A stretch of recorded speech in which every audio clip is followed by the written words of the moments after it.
എല്ലാവർക്കും നമ്മുടെ പുതിയൊരു വീഡിയോയിലേക്ക് സ്വാഗതം.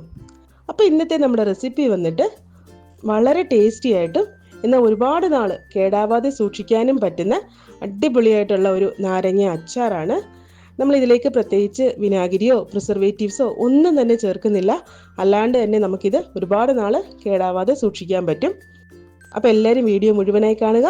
അതോടൊപ്പം തന്നെ നമ്മുടെ ഈ ഒരു റെസിപ്പീസൊക്കെ നിങ്ങൾക്ക് ഇഷ്ടമാവുകയാണെങ്കിൽ ചാനലും കൂടി ഒന്ന് സബ്സ്ക്രൈബ് ചെയ്ത് സപ്പോർട്ട് ചെയ്യുക. അപ്പോൾ നമ്മുടെ നാരങ്ങ അച്ചാർ തയ്യാറാക്കാനായിട്ട് ഞാനിപ്പോൾ ഇവിടെ 1 കിലോ ചെറുനാരങ്ങയാണ് എടുത്തിരിക്കുന്നത്. ഇതിപ്പോൾ ഞാൻ നല്ലപോലെ കഴുകി ക്ലീൻ ചെയ്ത് ഒരു കോട്ടൺ തുണി ഉപയോഗിച്ച് നന്നായിട്ട് തുടച്ച് അതിനകത്തുള്ള വെള്ളത്തിൻ്റെ അംശമൊക്കെ നല്ലപോലെ മാറ്റിയെടുത്തതിന് ശേഷം ചെറുതായിട്ട് അരിഞ്ഞ് എടുത്തിരിക്കുന്ന നാരങ്ങയാണ്. ഇതിൽ വെള്ളത്തിൻ്റെ അംശം ഒട്ടും തന്നെ ഉണ്ടാവാൻ പാടില്ല. അങ്ങനെയാണെന്നൊരിക്കൽ അച്ചാർ പെട്ടെന്ന് കേടാവാനുള്ള ചാൻസ് ഉണ്ട്. അപ്പോൾ വെള്ളത്തിൻ്റെ അംശം ഒട്ടും ഉണ്ടാവാതെ തന്നെ നോക്കുക. അതിനുശേഷം നമുക്ക് ഇഷ്ടമുള്ള വലിപ്പത്തിൽ, ഞാനിപ്പോൾ ഈ ഒരു വലിപ്പത്തിലാണ് ഇതെല്ലാം അരിഞ്ഞെടുക്കണം. അതിനുശേഷം ഇതിലേക്ക് നമുക്ക് ആവശ്യത്തിന് ഉപ്പും കൂടി ചേർത്ത് ഒരു തവി വെച്ചിട്ട് ഒന്ന് മിക്സ് ചെയ്ത് കൊടുക്കുക. അതിനുശേഷം ഒരു 2 ദിവസം ഒന്ന് മാറ്റി വെക്കുക. റൂം ടെമ്പറേച്ചറിൽ തന്നെ വെച്ചാൽ മതി, ഫ്രിഡ്ജിലൊന്നും വെക്കണം നിർബന്ധമില്ല. റൂം ടെമ്പറേച്ചറിൽ വെച്ചാലും മതിയാകും. ഇനിയിപ്പോൾ അതല്ല, ഓരോ സ്ഥലത്തെ ക്ലൈമറ്റിൻ്റെതനുസരിച്ച് നിങ്ങൾക്ക് ഫ്രിഡ്ജിൽ സൂക്ഷിക്കണമെങ്കിൽ ഫ്രിഡ്ജിൽ സൂക്ഷിക്കാം കേട്ടോ. ഞാനിപ്പോൾ ഇത് റൂം ടെമ്പറേച്ചറിൽ തന്നെയാണ് വെച്ചിരുന്നത്. ഒരു 2 ദിവസം നമ്മളിത് മാറ്റി വെക്കുമ്പോഴത്തേക്കും നാരങ്ങയെല്ലാം ഇതുപോലെ നല്ലപോലെ സോഫ്റ്റായിട്ട് നമ്മൾ ഇട്ട് കൊടുത്തിരിക്കുന്ന ഉപ്പെല്ലാം നാരങ്ങയിൽ പിടിച്ചിട്ടുണ്ടാവും. അപ്പോൾ അങ്ങനെയുള്ള നാരങ്ങയാണ് ഞാനിപ്പോൾ ഇവിടെ എടുത്തിരിക്കുന്നത്. ഇനിയിപ്പോൾ നമുക്ക് ഇതിലേക്ക് വേണ്ട പൊടികളെല്ലാം ഒന്ന് തയ്യാറാക്കിയെടുക്കാം. അതിനായിട്ട് ഞാനിപ്പോൾ ഇവിടെ ഒരു അടികട്ടിയുള്ള പാത്രം അടുപ്പിൽ വെച്ചിട്ടുണ്ട്. ഇതിലേക്ക് നമുക്ക് ഒരു 4 പീസ് കായം ചേർത്ത് കൊടുക്കാം. ഞാനിപ്പോൾ ഇവിടെ കട്ട കായമാണ് കേട്ടോ ചേർത്തിരിക്കുന്നത്. നമ്മൾ അച്ചാറൊക്കെ തയ്യാറാക്കുന്ന സമയത്ത് ഇതുപോലെ കട്ട കായം ചേർക്കുവാണെങ്കിൽ അച്ചാറിന് നല്ലൊരു മണവും രുചിയും ഒക്കെ ആയിരിക്കും. ഇനിയിപ്പോൾ ഇത് നിങ്ങളുടെ കയ്യിൽ ഇത് അവൈലബിൾ അല്ല എന്നുണ്ടെങ്കിൽ നമ്മൾ സാധാരണ കായപ്പൊടി ചേർത്ത് കൊടുത്താലും മതിയാകും. കായപ്പൊടി ആണെന്നൊരിക്കൽ നമ്മളിങ്ങനെ ചൂടാക്കേണ്ട ആവശ്യമൊന്നുമില്ല. അച്ചാർ തയ്യാറാക്കുന്ന സമയത്ത് അതിലേക്ക് ഇട്ട് കൊടുത്താൽ മതിയാകും. ഇതിപ്പോൾ എനിക്ക് കായം പൊടിച്ചെടുക്കണം, അതുകൊണ്ടാണ് ഞാനിതൊന്ന് ചൂടാക്കിയെടുക്കുന്നത്. അപ്പോൾ ഇതാ നമ്മുടെ കായമെല്ലാം ഇവിടെ നല്ലപോലെ ഒന്ന് മുരിഞ്ഞ് വന്നിട്ടുണ്ട്. ഇതിപ്പോൾ ഞാൻ നമ്മുടെ ചട്ടിയിൽ നിന്ന് മാറ്റുവാണ്. ഇനി ഇതിലേക്ക് നമുക്ക് എരിവിന് ആവശ്യമായ വറ്റൽമുളക് ചേർത്ത് കൊടുക്കാം. ഞാനിപ്പോൾ ഇവിടെ ഒരു 1/4 കിലോ വറ്റൽമുളക് അതിൻ്റെ ആ ഒരു ഞെട്ടൊക്കെ കളഞ്ഞ് എടുത്തിട്ടുണ്ട്. ഞാനിപ്പോൾ ഇവിടെ കാശ്മീരി മുളകാണ് കേട്ടോ ചേർത്തിരിക്കുന്നത്. കാരണം എരിവ് അധികം വേണ്ട, അതുകൊണ്ടാണ്.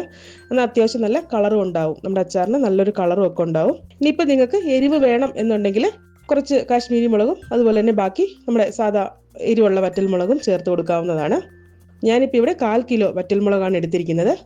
ഇത് നമുക്ക് ലോ ഫ്ലെയിമിലിട്ട് നല്ലപോലെ ഒന്ന് വറുത്തെടുക്കാം. എണ്ണയൊന്നും ഒഴിക്കേണ്ട ആവശ്യമില്ല കേട്ടോ, അല്ലാണ്ട് തന്നെ നമുക്കിതൊന്ന് വറുത്തെടുത്താൽ മതിയാകും. ഇടയ്ക്കിടയ്ക്ക് ഒന്ന് ഇളക്കി കൊടുക്കണം. പിന്നെ വറ്റൽമുളക് കരിഞ്ഞു പോകാതെ പ്രത്യേകം ശ്രദ്ധിക്കണം.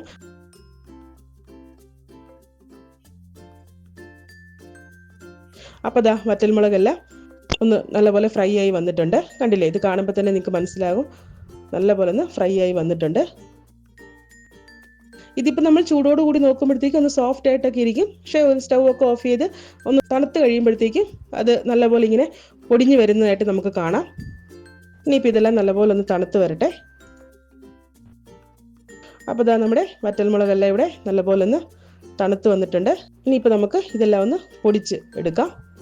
അപ്പോൾ ഞാൻ ഇവിടെ ഒരു മിക്സിയുടെ ജാറിലേക്ക് നമ്മുടെ കായം ചേർത്ത് കൊടുക്കുന്നുണ്ട്. അതിനുശേഷം വറ്റൽമുളക് കുറേശ്ശെയായിട്ട് ചേർത്ത് കൊടുത്ത് ഒരുപാട് അങ്ങനെ ഫൈൻ പൗഡറായിട്ട് പൊടിയേണ്ട ആവശ്യമില്ല. കുറച്ച് ഒരു തരിതരിപ്പോട് കൂടി വേണം നമ്മളിത് പൊടിച്ചെടുക്കാനായിട്ട്.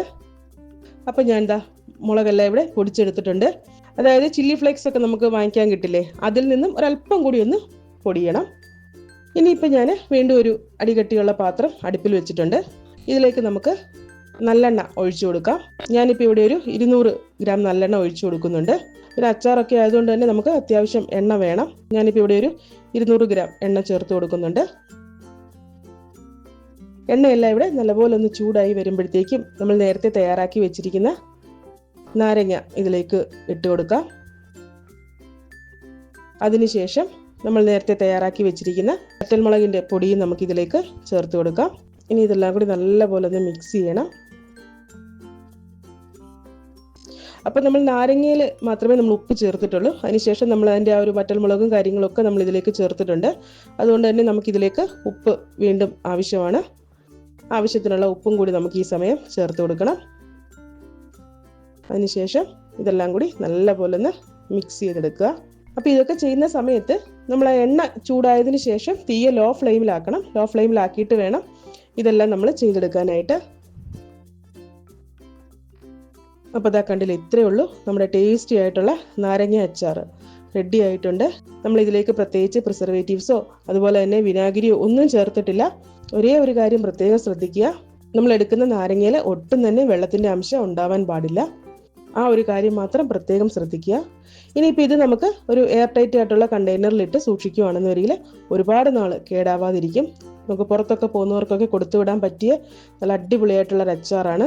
കണ്ടില്ലേ, ഇതിപ്പോൾ നല്ല ഡ്രൈ ആയിട്ടുള്ള ഒരു നാരങ്ങ അച്ചാറാണിത്.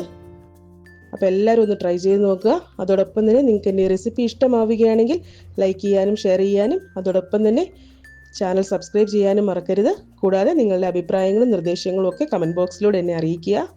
അടുത്ത നല്ലൊരു റെസിപ്പിയായിട്ട് കാണുന്നതുവരേക്കും ടേക്ക് കെയർ, ബൈ.